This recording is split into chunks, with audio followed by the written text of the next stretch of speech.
आज हम इनसे एक बात का पूछ कर रहा है। रोज पूछी थे, रोज ये कटार दिए थे का कह के कि बादिम बताई चाहे जवन हो जाए, हम भैंस खवाए ना इनके, जान लो इनका भैंस खवाओ खरती ना। आज ये अक्को भैंस ना छोड़ा, सब खोल हाँक दे सारे कहीं। अरे बाबू ललवा का काका कहाँ गुस्सान जातीस?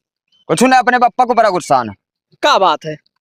उनसे जब हम कहते हमारे ब्याह करवा दियो तो कहते भाई तू बच्चा पहले अपने हाथे गोड़े खड़ा हो जाओ।